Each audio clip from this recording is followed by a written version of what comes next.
So tell me, what were you anticipating from the G20? I wasn't feeling too well during the G20, so I didn't follow it thoroughly, or whether one has big expectations when the leaders of the most powerful countries on earth get together. I was overeager for solutions from these mighty leaders to some of the problems that are pestering the world. New ideas to tackle the environmental crisis, to ease the refugee crisis. Quite the contrary, no serious commitments were taken, and let me tell you, I'm very much disappointed. And why is that? Why were you left disappointed? I'm disappointed because no decisions were made on the refugees and their plight. Bombs are continuing to be dropped on their homes, forcing people to leave their homeland in search for luck in Western countries, where they are rejected. Many of them die on the way. I'm so disappointed. It's cruel, inhuman. The miserable way these refugees live in Libyan detention camps, subjected to torture, abuse. And they are not there due to natural disasters. They are there because somebody dropped bombs on their homes. Unbelievable. Families, kids, forced to survive in the cold with no food. It's surreal. There is no humanity, no justice. There is no compassion. Is this normal? Is this human? I think Pope John Paul II is turning in his grave. What is happening is horrible. Kids die and nobody cares. One is great when he does good.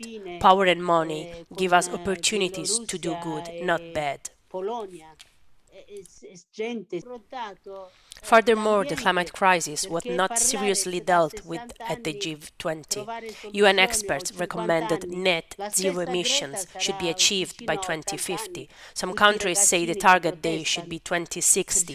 Greta Thunberg herself and all the kids that have been protesting around the globe against government's inaction will be 70 or older when these targets are achieved. And if you think it is over, it's like a dog chasing its tail, with China, India, and the other major polluters being partners of the Western countries, from whom they buy steel and coal. In my view, even the way we currently protect the environment with the so-called alternative energies is too mild and thus pointless. Okay, great. So now, let's talk about Ethiopia and the conflict that's been occurring there for months. Now, tell me, what is your point of view on it?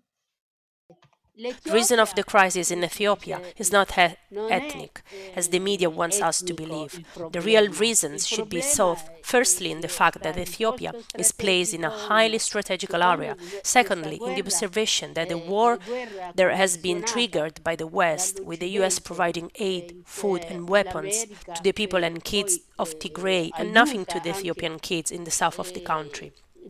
This reflects the interest of external forces. It is not a war between Ethiopians, it is a matter of survival for the current Ethiopian central government. But the Tigray is backed and harmed by the West. The same Tigray, those leaders' children reside in Western countries.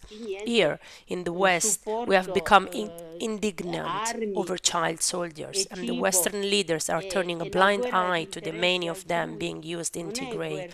There are 120 million inhabitants in Ethiopia and about 6 in Tigray. How many will die? How can one barack for one or the other side? We want peace to return there. Last but not last, Last but not least, the dam. Tensions have been escalating for years over Ethiopia's construction of a dam and the Nile River, with Trump's belligerent threats first, the Biden's aggressiveness, and then Egypt threatening to bombard the construction site. Africans must wake up.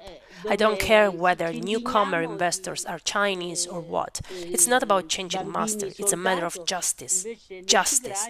Ethiopians' raw materials must be bought for a fair price and land grabbing must stop. Countries where arms production is big want to fuel conflicts around the globe. It's the same old story. The usual world powers trigger wars in those countries who refuse to obey, who refuse to kneel down.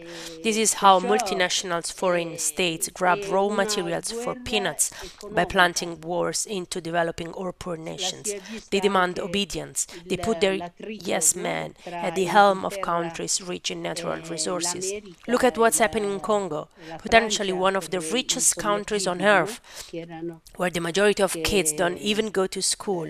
War is economy, and economy is war, and the trilateral deal signed by UK, USA, and Australia with an eye on China is the umpteenth example of what role economy plays in the war game. It's not about politics or government anymore. It's all about multinationals and their interests. The economy is ruling today.